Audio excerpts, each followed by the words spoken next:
RB11 is a guy that honestly I've not thought a lot about so far this year. I'm not sure who the Ollie Gordon guy is that's moving him up in the rankings, but Ollie Gordon at Oklahoma State is the number 11 running back in the consensus rankings. What's your take on Gordon? I don't really understand the discrepancy between Ollie Gordon and Raheem Sanders when it comes to ranking. To me, they're sort of similar in that they were really successful, which would be fair. Gordon's season was bigger than Sanders. Led But FBS in rushing. yeah, in 2023, Ollie Gordon went nuts. And that, I don't mean to take anything away from him, but 2024 left us with some questions in the same way that like Sanders' career kind of dwindled off for various reasons. For Gordon, the reasons were pretty clear. It was that the team really struggled. They lost I think it was 9 straight games or something to close out the season. They just couldn't get anything going. And the offensive line was a problem. There was just clear penetration into the backfield often. And it was clear that Gordon was the focal point of the offense, and teams were able to slow him down. But yeah, I think there's enough optimism because of what he did in 2023 that it's keeping him afloat in this range. I don't necessarily know if I'm going to be getting any Ollie Gordon at this price. So I've watched a lot of him over the last couple of days because when I initially watched him, I didn't like it. I felt pretty underwhelmed, but I wanted to, because he's in this range with a lot of guys that I do really like, I wanted to just make sure that I felt good about that evaluation. Because sometimes it's I watch him around, RJ Harvey and Sampson and people who I really like, and then he just doesn't, and it's not really fair to the guy. So I wanted to give him a fair evaluation. So here's what I think about Ollie Gordon. I said this on Twitter. It really cracks me up. He runs the way that I imagined Travion Henderson might run before I got into this process. I don't really I just don't really have time to watch college football during the season. And so my process starts January, February, somewhere in there. I start really getting into these guys. And when I say that, it's that he's very light feet. He is he's running on his toes, which is hilarious because he's a huge guy.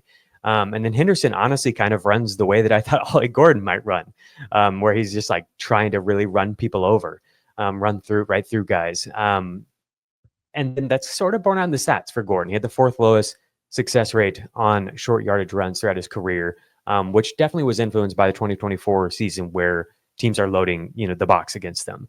But I also did feel like there were, even dating back to 2023, I watched a bunch of his film over the last few days. I did feel like there was a lack of power and leg drive in those situations. I also question his vision.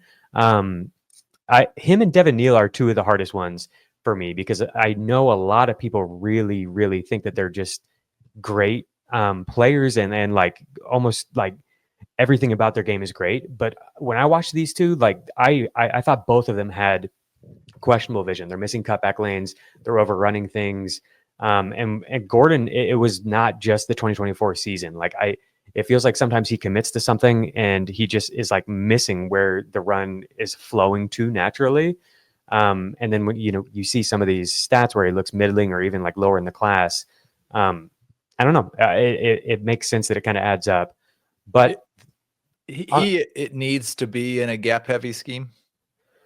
I think that makes sense, especially with the way that he likes to run. Yeah, I need to do the research on schematic stuff to know for sure. I haven't looked into that for him. I just want to say I threw a lot of cold water on Gordon, but on the positive side, he was on the field for 80% of passing downs in 2023. Only LaQuint Allen had a higher single season rate from running backs in this class.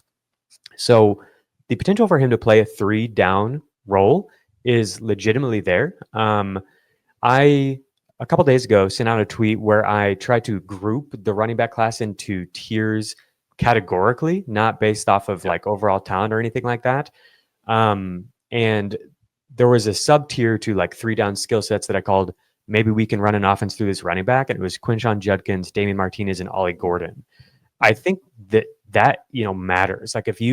If a team just decides to turn him into Najee Harris or whatever, which he kind of honestly reminds me of Najee Harris in some ways, that's been somebody you can use for fantasy, even if he's not, if I don't think he's some elite vision, contact balance guy.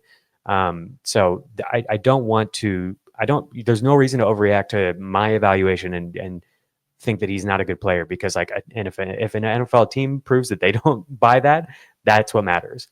You mentioned Najee. I was kind of thinking as you were describing him, and except for the tiptoes part, because when I think of a tiptoe runner, I think of somebody that can't decide where they're going. It sounds more like he is the play is called to go to this hole. I am going to run to this hole. It sounds, but he's also really good in pass protection. Is it a little bit like not Ezekiel Elliott last year, but maybe 2 or 3 years ago when Tony Pollard was making all the big plays? But when they needed to go get 3 yards, you give it to Zeke. When you need a pass block, you put Zeke in the game. Something like that. I don't think he's as decisive as Zeke though, or as powerful.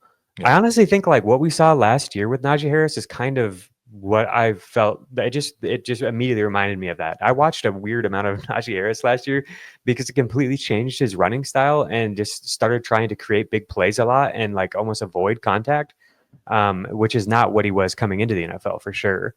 That's sort of who Ollie Gordon reminds me of.